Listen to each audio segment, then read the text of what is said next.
from the countryside, which is very popular these days.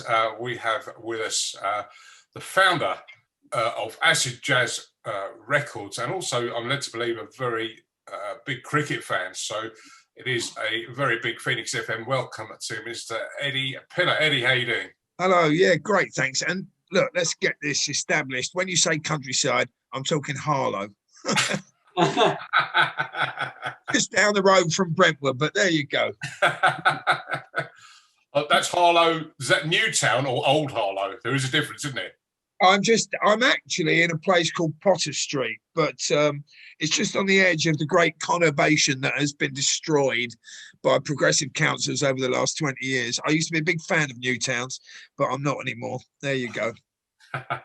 I'll try not to say "there you go" again. That's the second time in my first two sentences, so sorry about that. So when I do the video, I'll put a counter up in the corner of the screen. How many times you say "there we go"? Yeah, thanks. So welcome along to Phoenix FM. Really pleased to have you on board.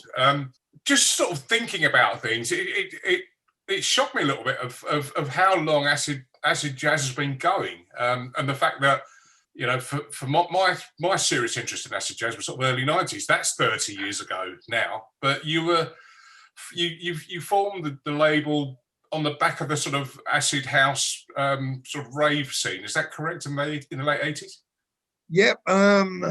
Myself and a DJ, you probably wouldn't have heard of him. He hasn't made much of a go at it himself, but his name's Giles Peterson, and we established the label in 1987, but we didn't release the first record till 88, about March 1988. So, you know, we've been going nearly 35 years almost. And notable acts from the sort of early-ish days, Brand New Heavies, Jamiroquai, Galliano. Was it true that you were the first label that discovered Jamiroquai or to sign Jamiroquai in those days? Both, yeah. He came to my office, having been turned down by most of the music industry, who said that he couldn't sing and he couldn't write songs and he couldn't dance. And I think he didn't have anywhere left to go. They'd all turned him down. And within 30 seconds of him walking in, and he started singing over a Brand New Heavies instrumental. I offered him a contract there and then. And we made his first few records. But then, of course, Sony came in and stole him off us, which often happens, even though we had a contract. They actually said, our lawyers are bigger than yours. And, you know, there you go. Oh, I said it again. So, yeah, I mean, you mentioned Giles Peterson. I think that was the first time I heard Jamiroquai, was when Giles had a show on Kiss FM, when Kiss FM was a very different animal to what it is today. But I remember hearing When You're Gonna Learn and the original mix of that, which sort of made me stop in my tracks when I first heard it. And I think that's quite a hard version to track down these days for whatever reason. Well, I don't know why, because we sold 38,000 copies of that, which made it quite a successful record for us at the time. I think it only got to like number 30 odd in the charts or something. But by that time, Sony had already kind of subsumed us with their cotton wool and tried to stop us even releasing that. But there wasn't anything they could do about it, really. I mean, that I pretty much sweated blood over that. I sat in the studio with Jay and made the demos in my own studio with him, co-produced with him. But then he got ideas of grandeur and decided he wanted to record it in different studios. So, you know, we let him have his head because he was very talented. After the sixth time he tried to re-record When You're Gonna Learn, we just said, look, you know, forget it. We'll just put out the original, which is what we actually did. But I think I was involved in the first three singles, Too Young to Die, and half them. No, I can't remember the other one, the slow one. But there was also another single which we didn't actually release called In the Sunshine, which nobody ever heard. And I found a multi-track tape of that in my archive the other day. So with a bit of luck, you might be hearing that one day. It's a bit of history. And the Brand New Heavies as well, from around that period. Yeah, loads. I mean, loads more bands than that. Yeah. You know, De-Influence, the James Taylor Quartet, Corduroy, Mother Earth, A Man Called Adam, Left Field. I mean, you know, hundreds of bands that we found, discovered, and set up for successful careers. So, you know, but that was 35 years ago. In the last few years, we've had 3 or 4 albums in the album charts. You know, we released lots of different styles of music, not just funk and soul and jazz anymore. We release folk, reggae, done very, very well with reggae. We're currently making an album with a 93-year-old Ernest Ranglin at the moment, which, he can still play as well, which is great. But, Ken Booth has just recorded a new single for us. We've got loads of great reggae stuff coming out. Yeah, you know that I do an old school reggae show on the station, Reggae Revival. Well, we don't, we bought up a couple of old Jamaican reggae catalogues back in the day. A label called Midnight Rock, which is mainly the Roots Radix backing tracks, but also we bought Hit Sound, which belonged to Hugh Brown. Great little label, didn't release enough, produced a brilliant, famous lost Delroy Wilson album, which we're still looking for. But, I love all kinds of music as long as it's got a bit of soul to it, Don't like techno or house. Don't particularly like house anymore. I liked it when it came out, but, there you go. Oh, sorry. Ed, can I ask you this, going right back? Yeah. Your introduction to music actually came from your mum, wasn't it, rather than your dad? She was she ran the Small Faces fan club, didn't she? Is that right? Well, she did.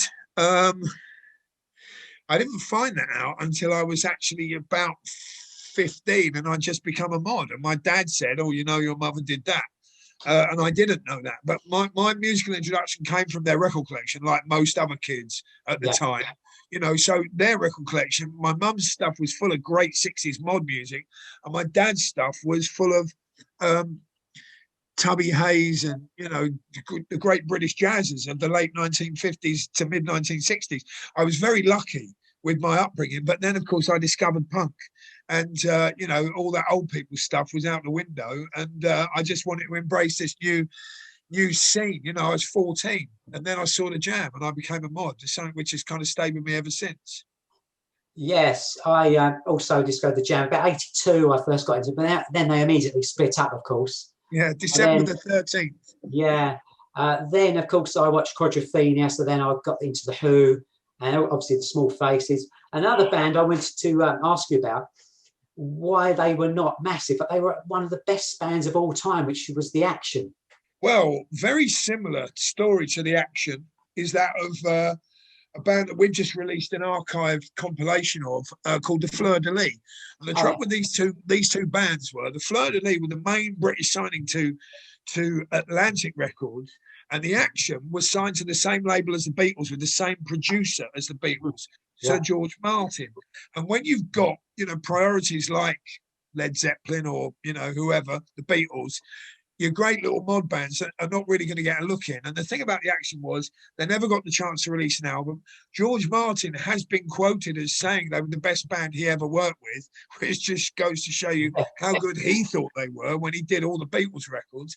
But the trouble is, the vagaries of history can be very unkind. And music is not about talent.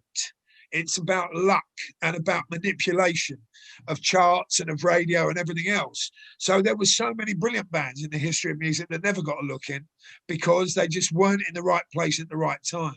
And I'm afraid The Action were one of them. I mean, all you got to do is listen to their archive, their back catalogue, and you can tell that they were by far the greatest mod band that ever walked.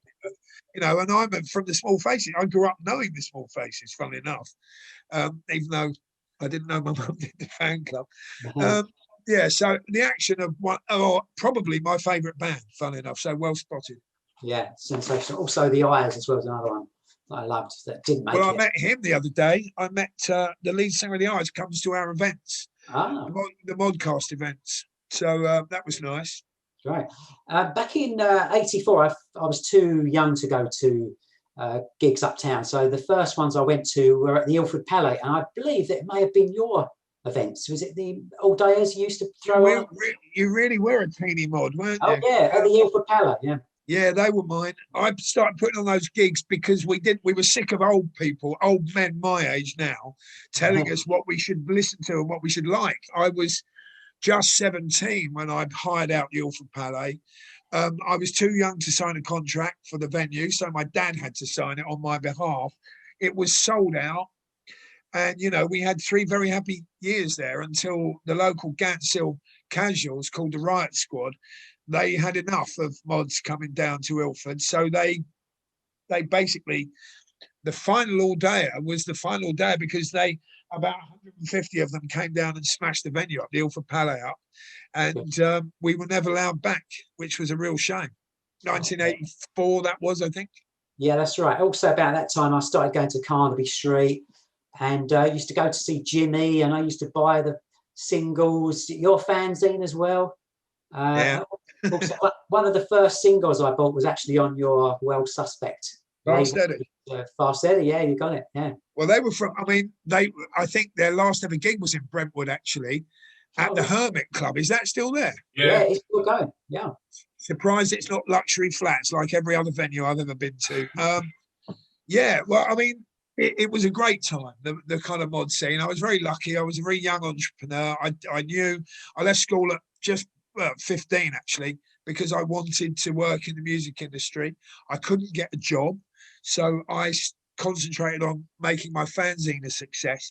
And we ended up selling, you know, I think by issue 16, we were selling 13,000 copies of a homemade magazine that I did in my bedroom and, you know, stapled by my nan, funnily enough.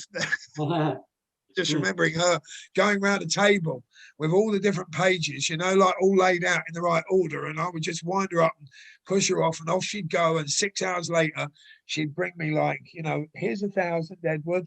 And it's like, thanks, Nan.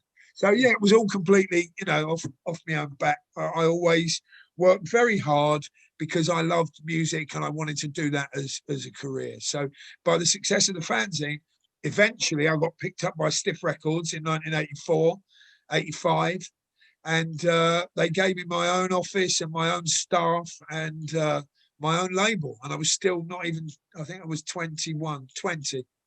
So, yeah.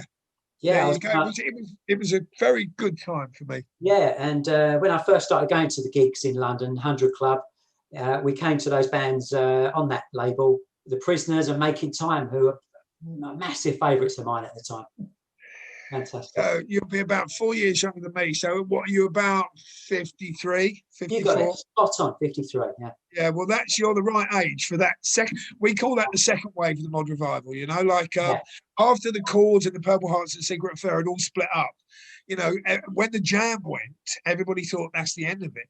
In fact, what happened then, everything got bigger. You had the Truth, you had the Untouchables, Making Time, the Prisoners, Fast Eddie, and the Moment, and all those little bands. And the scene just got bigger because all the kids that were 10 in 1979, when the Jam were around, were suddenly, by 1984, were suddenly old enough to go to gigs and old enough to buy their first scooter. So suddenly you had this enormous explosion of mods all around the country, in fact, all around the world. And we just happened to be in the right place at the right time. And do you think there's any reason for mod culture surviving in the way it's done? Because you just sort of touched on there, in the late 70s and early 80s, there were lots of different kind of groups. You mentioned the Casuals, there were New Romantics, there were Skinheads. I think at the time, sort of 60s style rockers were trying to force themselves.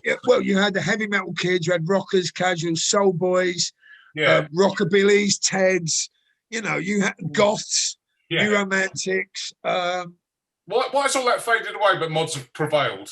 Acid House. Acid House came along and destroyed everything. What was the point in making an effort dressing up if all you were going to do was go to a warehouse or a muddy field, take ecstasy and just kind of make shapes in a sweaty T-shirt? What was the point in making an effort? And of course, the thing about mods was, you know, Acid House destroyed the mod scene as well. But what Acid Jazz did was give mods a chance to get back into music by taking what, you know, Galliano always says that Acid Jazz was half mod and half casual. The casual was through Giles Peterson and the mod was through me. And then Acid House came along. We're all like, well, no one comes to our gigs anymore. What are we going to do? Oh, I know. We'll just give our style of music a different name. So by calling it Acid Jazz, didn't have much to do with Acid House, by the way. And people started coming, and all the mods that didn't want to go to a field, and all the soul boys that preferred dancing to jazz and jazz funk gravitated around what we were doing. And I tell you what, it became bigger than acid house because, for one thing, it broke America in a way that acid house didn't, techno did many years later. But as you can see from all those awful films made in the late 90s, where they go in a nightclub in America and it's all banging awful techno. But the thing about acid jazz, because of the heavies and Jamiroquai and stuff, it broke all over the world. So for a couple of years, from about 1990 to 1993, it was the biggest scene in the world. And we sold probably 70 million records collectively with our bands and Giles's bands on Talking Loud. So it was a very, very successful reinvention of youth culture, but none of the other youth cultures survived really that period of acid house. That, I can't remember the last time I saw a Teddy Boy. I can't even remember the last time I saw it. It's funny. There's always there's a few skinheads around now that always say, yeah, but I wasn't one of those skinheads. I wasn't a Nazi skinhead. I was a reggae skinhead. Yeah, right, mate. How many reggae skinheads did I meet in 19? Anyway, we'll leave that there. Yeah, I don't remember those being the ones standing on my head on the playground. Well, that's exactly what I'm talking about. My whole life was spent either fighting or running away from or chasing after boneheads, as we called them at the time. We didn't even call them skinheads. They were nothing to do with that glorious youth culture of the mid-70s, dancing to rock steady with, girls with feather cuts. These were shaven-headed morons who went around beating up people. And and I'm glad they've gone. Yeah. Well, that was emotional. Let me ask you about cricket, because a little bird told me that you are into your cricket. Do you want to just tell me a little bit about that? Yeah. The only thing, well, that's not true, actually, but the only thing I liked at school, I was going to say the only thing I was any good at, but I was actually quite good at school in general. But the only thing I enjoyed at school was cricket. I was a leg spin bowler. I had one game for Essex under 14s where they didn't bowl me. What's the point of that then? If you're going to, anyway, you know what it's like at that level of cricket, it's all about the regions of Essex, and you have to pick 2 from Central Essex, 2 from North. So I was one of the West Essex kids that got put forward, and because the manager, I think, was based in Ilford, I didn't get a bowl. So that was quite soul destroying. But apart from that, I played cricket my whole life. Cricket was the kind of thing that you could do anywhere at any time. I'd go to Australia, I'd get a game. I followed England around the world. When acid jazz was at its peak, I was lucky enough to have the money to follow England to the most bizarre places long before the Barmy Army. And in fact, I stopped going when the Barmy Army kind of turned up, because I think they ruined, with their constant bugles and constant crap, I think they ruined the concept of going to, my favourite time, even though we got absolutely hammered in the test, was going to see England play the West Indies in Guyana, in the old ground, before they built this new fancy cricket ground out of town. And it was just the best thing I ever did. There was about 25 people from England there, and most of them, I sat next to Mark Ramprokash's family for the whole game. And there were probably about 25 people from England, but the ground was completely full up. I remember Ian Salisbury was playing, because he's a leggy. He used to give me nets, and he used to teach me. He used to teach me cricket. But anyway, I remember he got absolutely hammered. But the young kid made his debut and scored a 50 from Guyana, and I can't remember his name now. Anyway, there you go. He was about 16 at the time, and he went on to be one of their best players for the rest of his career. But of course, this is now. Oh, not Chanderpaul. The young one. Yeah. Chanderpaul. Yeah, that was. I think he made his debut, and everyone's saying you got to watch out for this kid. He's really good. So I played a lot, and then bizarrely, I got a phone call from Mark Webster, who you sound like, funnily enough, Darren. And you do sound like him. You got a bit of the Webster about your voice. He was a big cricket fan. And he said, look, there's an opportunity come up. Would Acid Jazz like to sponsor Surrey? Now, at the time, in spite of being from Essex, I didn't like Essex because I didn't get to play more than one game where I was a fielder. So I was very keen on Surrey. They had the best team at the time. So I said, well, what's the plan? And he goes, well, a mate of mine is a bowler called Kendo, Neil Kendrick. I think he was a slow bowler, and he needs a sponsor. It will cost you about 800 quid to pay for a car. So I went down, I had a meeting with the girl, and she said, well, look, we're trying to attract young people into cricket. Would you be interested in a bigger package? And I said, what do you mean bigger package? Well, a bigger sponsorship package. Oh, God. I just remember it. So I said, well, how much? She goes, $4,000. I said, well, what do you get? She goes, well, I'll tell you what, for $5,000, you get the following: your own box at the Oval. You get 4 sight boards around the sight screens. You get 1 match on the wicket, Acid Jazz versus somebody else, because we had mine. Acid Jazz had a cricket team for many years. We turned out regularly. We used to play at the Paddington Rec at the time. Lots of kind of relatively famous people. We used to have a Crystal Palace player open the batting for us and things like that. So it was, slightly celebrity, but much more relaxed kind of cricket side. So this was peanuts. You can imagine how much that would cost today. It'd be £500,000. Yeah. Because don't forget, in those days, cricket was on television every Sunday, and Surrey were one of the main 2 teams along with Middlesex, and they were always on telly. So I, spoke to my partner Trevor, who was sadly murdered in America by Russian gangsters. That's another story. Oh. Found his headless body in Mexico, but he was another big cricket fan. And he went to Repton, which I think was quite a big cricket school, although he got expelled. Anyway, so we took this package, and I got to meet Kendo. And what they said, the reason I picked Neil Kendrick was the soul boy, and he was a big Acid Jazz fan. But when I went down for the meeting, they said, well, you can choose somebody else from, maybe from the second 11, you get somebody else to sponsor as part of the package. So I phoned up my mate, who was a cricket commentator at Test Match Special, like a producer, not a commentator. And I said, anyone in the Surrey second 11 I should pick as a sponsor. And he went, well, there's this kid who's, he's only, I don't think he's played for the first team, but his name's Adam Hollyoak. And, I've heard good things. So I picked Hollyoak. Within 9 months, he was captaining England's one-day side.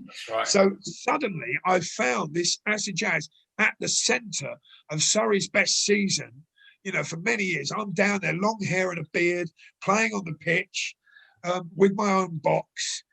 And it just, we took Loaded magazine down to see Surrey Middlesex, and Phil Tufnell spent the whole afternoon in our box thinking that the game was finished, when in fact the sun came out. And then he hid under the table when Mike Gatting came in and said, has anyone seen Tufnell? He's going into bat in half an hour. And of course, he was under the table, having had a couple of pints, shall we say. I had a wonderful time with Surrey. I got to know a lot of the England players. I regularly had nets with Adam, and Adam said, if you think I'm good, you want to see my brother Ben. And something happened with Ben Hollyoak, and I was never sure what it was, because I think they stopped his England career far too early. He had such promise. And I think his last game was 88 not out for England, batting at like number 8 or something, and they never picked him again. That's an approximation, by the way. Yeah. And I never really knew why. And I think a lot of the time, around that time, Mike Atherton was really against having a separate setup for the one-day side. And I think he resented Adam Hollyoak coming in, being a captain with an Australian accent. And I think, the powers that be, Mickey Stewart was around, it was very much old guard, and they didn't like this concept of a separate one-day side. And consequently, I think after Hollyoak's experiment, they went back to having the same captain, but it never really worked.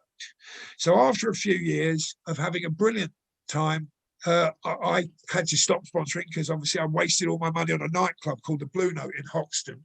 And so I stopped sponsoring Surrey. But it gave me, that's how I met Mark Butcher, and that's how I met so many of the England players. And it was such a laugh. It wasn't, well, you'd be amazed at how unprofessional it was. It just seemed to be like big club cricket.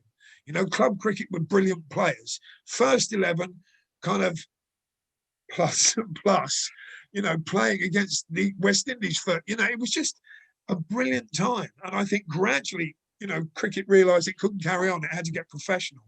And it did, in terms of sponsorship and in terms of player preparation.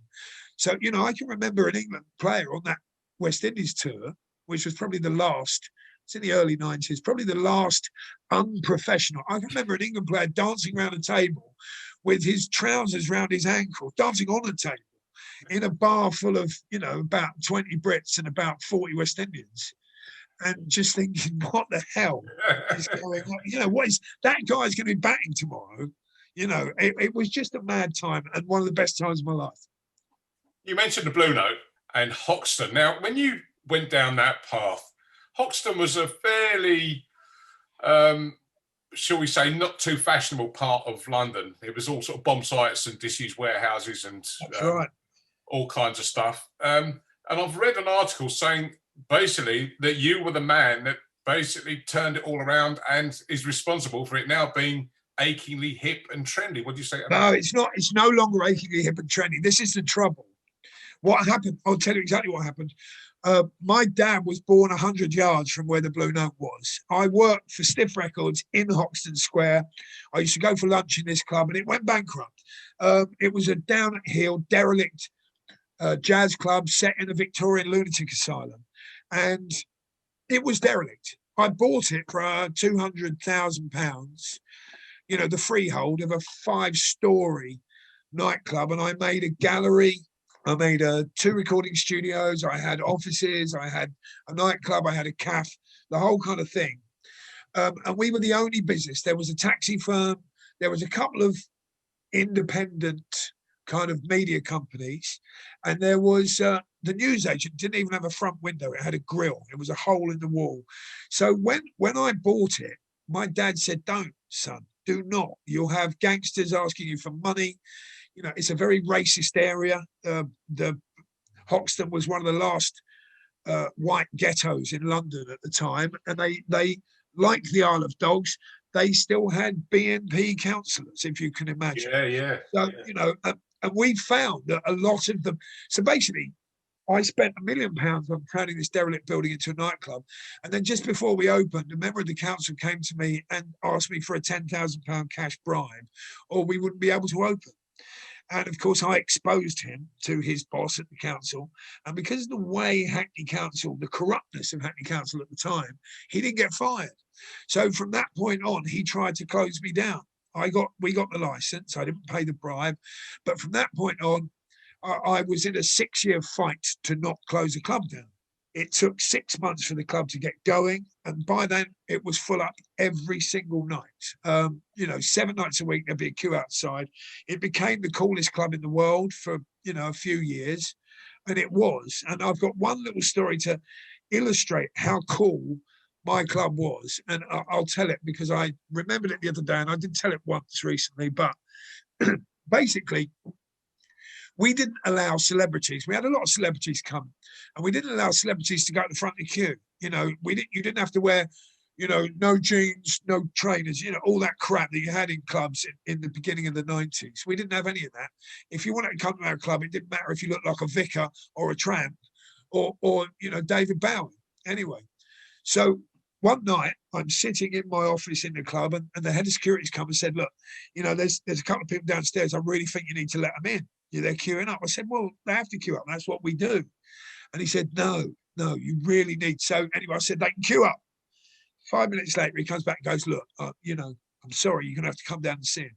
So I go downstairs, and standing on the steps at the front of the club is Damon Hill and Barry Sheen. And I go, "Oh my God, I'm so sorry you've had to wait. Come in. I took them through to the bar, took them up to the bar manager and said, "Look after these chaps. Barry Sheen's one of my heroes. It'll be fantastic."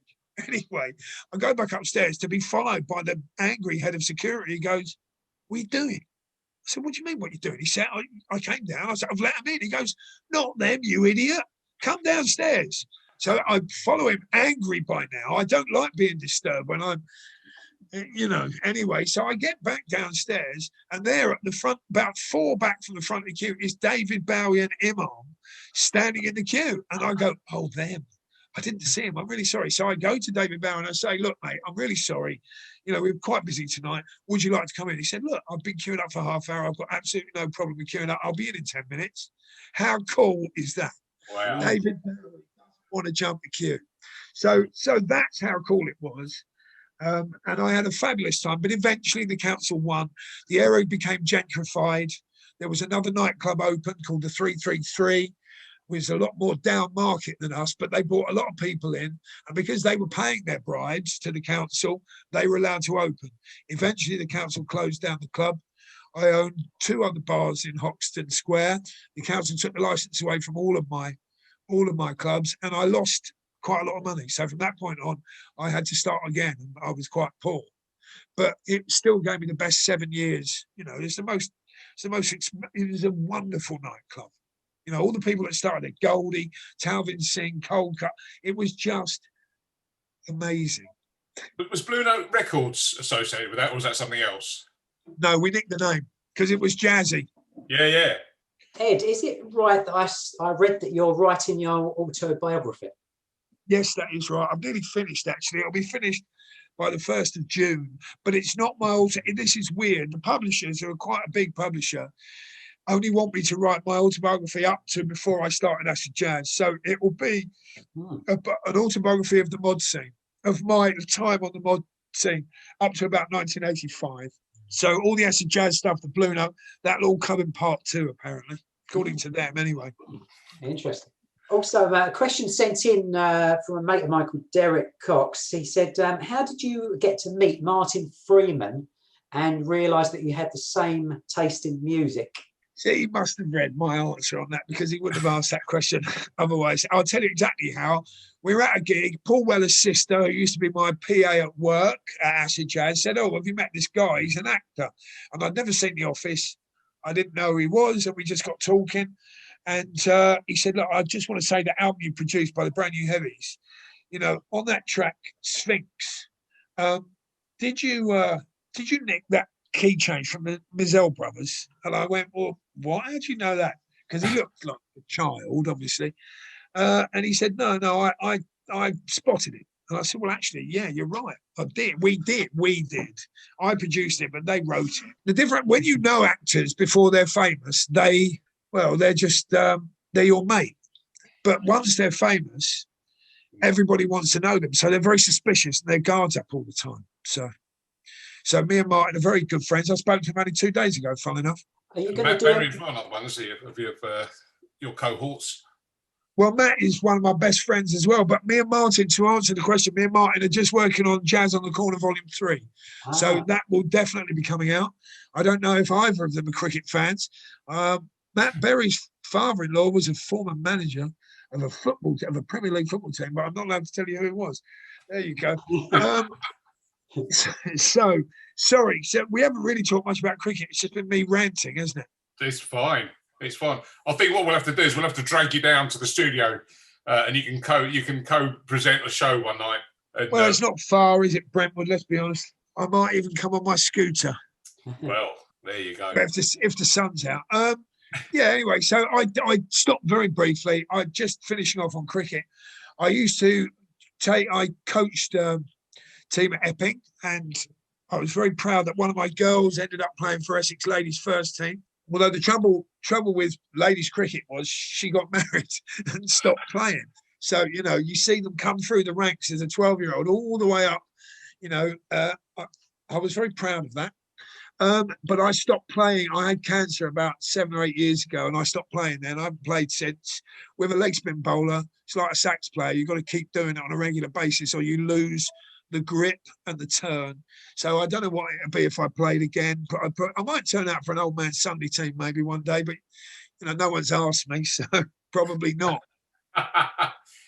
Many thanks for joining us, Ed. Really amazing chat, and I feel that we've only just scratched the surface with a lot. We will be back in touch, and we'll get more stories out of the wonderful Mr. Ed Piller. Well, thanks to both of you, and take care.